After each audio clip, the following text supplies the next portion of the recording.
ഇവിടെ ഹീറോയിനെ ഇവളുടെ boy friend ഇവരുടെ വീട്ടിൽ നിന്ന് പുറത്താക്കുകയാണ്, ഇവളെയും ഇവളുടെ അച്ഛനെയും. കാരണം ഇപ്പോൾ ഇവന് പുതിയ കമ്പനിയിൽ നല്ലൊരു ജോലി കിട്ടിയിരിക്കുകയാണ്. അതുകൊണ്ട് തന്നെ ഇനി ഇവളെ പോലെ ഒരു വ്യക്തി കല്യാണം കഴിക്കുന്നത് ബുദ്ധിമുട്ടാണ് എന്ന് പറഞ്ഞാണ് ഇവനും ഇവന്റെ അമ്മയും ഇവരെ പുറത്താക്കുന്നത്.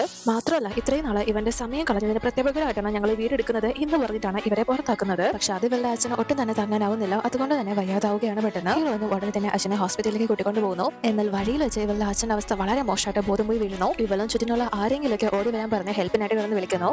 ആ ടൈമിലാണ് അങ്ങോട്ടേക്ക് ഒരു കാർ എത്തുന്നത്.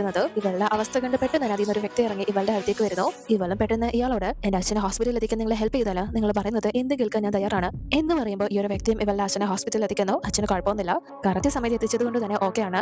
അതുപോലെ തന്നെ ഇവളും ഇവരോട് ഇവര് ബ്രദേഴ്സ് ആണ്, സോ താൻ എന്താണ് നിങ്ങൾക്ക് വേണ്ടി ചെയ്യേണ്ടത് എന്ന് ചോദിക്കുമ്പോൾ ഇവളെ തന്നെ നോക്കുകയാണ്. അതിന്റെ കാരണം ഇവർ ഈ നാട്ടിലെത്തിയത് ഇവരുടെ അച്ഛൻ പറഞ്ഞിട്ടാണ്. 20 വർഷം മുന്നേ ഇവരുടെ സഹോദരി മിസ്സായതാണ്. പക്ഷെ ഇപ്പൊ അച്ഛൻ തീരെ സുഖമില്ലാതെ മരണത്തിന്റെ വക്കിലാണുള്ളത്. അതുകൊണ്ട് തന്നെ കാണാതായ മകളെ അവസാനമായിട്ടെങ്കിലും ഒന്ന് കാണണം എന്ന് പറഞ്ഞ് അതിന്റെ പുറത്താണ് ഇവർ ഈ ഒരു നാട്ടിലേക്ക് അനീതിയെ അന്വേഷിച്ച് എത്തിയത്. സോ ഇവരും ഹീറോയിനോട് ഇവളുടെ പ്രായത്തിൽ വല്ല പെൺകുട്ടികളും ഇനിയും ഈ നാട്ടിലുണ്ടോ എന്ന് ചോദിക്കുമ്പോൾ ഹീറോയിൻ ഇല്ലാന്നാണ് പറയുന്നത്. ഇവർക്കത് നല്ല നിരാശാവുന്നു. മാത്രമല്ല അപ്പോഴേക്കും വീട്ടിൽ നിന്ന് അച്ഛന്റെ അസിസ്റ്റന്റ് വിളിച്ച് അച്ഛന്റെ അവസ്ഥ വളരെ മോശമാണ്, എത്രയും പെട്ടെന്ന് തിരിച്ചു വരണം എന്ന് പറയുമ്പോൾ അവിടെയുള്ള ഇവരുടെ സ്റ്റെപ്പ് മദറും അവരുടെ മക്കളൊക്കെ കിടന്ന് കണ്ണീരൊഴുക്കുന്നത് ഇവർ കേൾക്കുന്നുണ്ട്. പക്ഷെ അച്ഛൻ എത്രയും പെട്ടെന്ന് മരിക്കണമെന്നാണ് അവർ ആഗ്രഹിക്കുന്നതെന്ന് ഇവർക്ക് മൂന്നവർക്കും നന്നായിട്ട് അറിയാം. അതുകൊണ്ട് തന്നെ ഈ ഫസ്റ്റ് ബ്രദർ ഒന്നും നോക്കുന്നില്ല. ഞങ്ങളുടെ അനിയത്തെ കിട്ടിയെന്ന് അച്ഛനോട് പറഞ്ഞേക്ക്, ഞങ്ങൾ എത്രയും പെട്ടെന്ന് അവളെയും കൊണ്ടുവരും, അവൾ ഞങ്ങളുടെ മുന്നിൽ തന്നെയാണുള്ളത് എന്ന് പറഞ്ഞ് ഹീറോയിനെ നോക്കി പറയാണ്.